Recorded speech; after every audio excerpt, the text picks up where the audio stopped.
Within the grace of God, the first Papua New Guinea missions began. 12 missionaries from Australia and 4 missionaries from Korea gathered and flew over to PNG. Through visa issues, forces of darkness worked even before it began.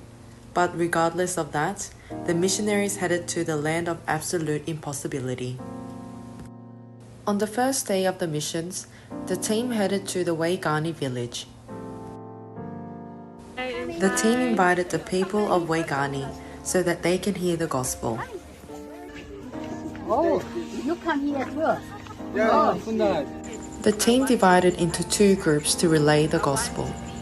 Through William, who is a work colleague of Assistant Pastor Tonga, the team met his father Bill and Pastor Roy, and the doors to Waigani United Church opened. The team evangelized the region of Waigani United Church, where the team did concentrated training.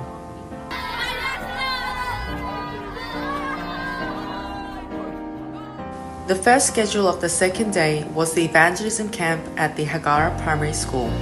There are about 3,000 students and 45 teachers from E1 to 8.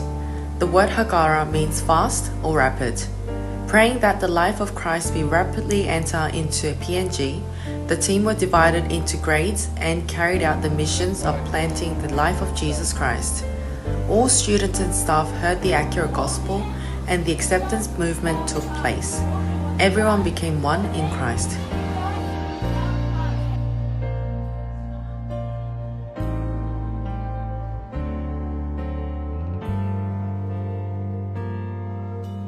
The next evangelism camp was held in the region of Boera, where William's parents, Bill and Renu, were at.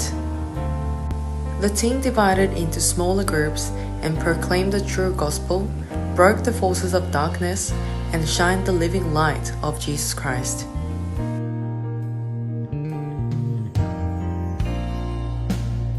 We are all here without Jesus.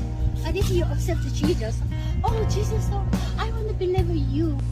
That evening, intensive training began at Waigani United Church, and Pastor Liheran delivered the first lecture.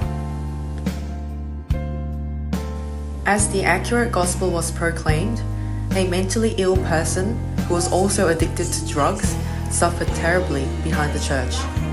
정신적으로 계속 고통을 당하면은 육신 문제가 올 수밖에 없어. That's how we suffer mentally, and when we truly suffer mentally, physical problem comes. 삶의 문제로 나타나요. The physical problem happens in our problems in our living. The church members heard the pure gospel and truly accepted Jesus Christ. The third day started with a team forum. The team heard that there was a Korean owner of a hotel and relayed the gospel to him and his staff. Just live the Christ. Once a week, the local pastors gather in the office of Minister of Justice and hold a prayer meeting. The team joined this meeting and Pastor Peter relayed the true gospel.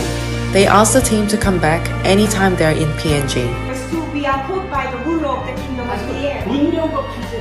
That means we are put by our.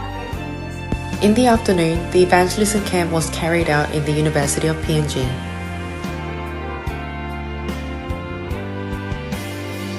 In the evening, the second lecture of the intensive training was given by Pastor Liang Ro.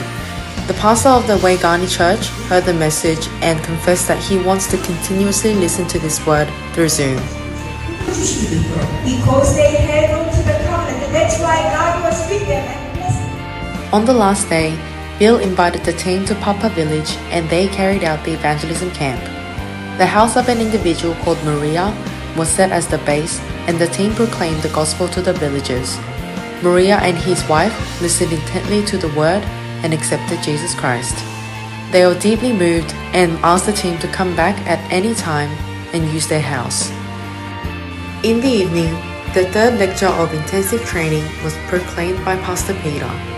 The message of why the gospel is the only truth and the covenantal blood message were proclaimed. Bill was shocked to see the darkness crumbling through the gospel message, which contained the mystery of Christ. All you need to do is receive grace. All you need to do is hear the word of Christ.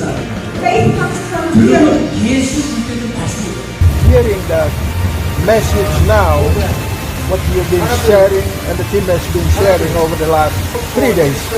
It's more compound, it's more pure gospel. In the future, we want them to continue to partnership, not only Papua New Guinea, we have a 2030 million build the next generation. With that one, God bless you. The missions team came to the airport to return to Sydney. Everyone knew that this meeting was not the end, but the beginning.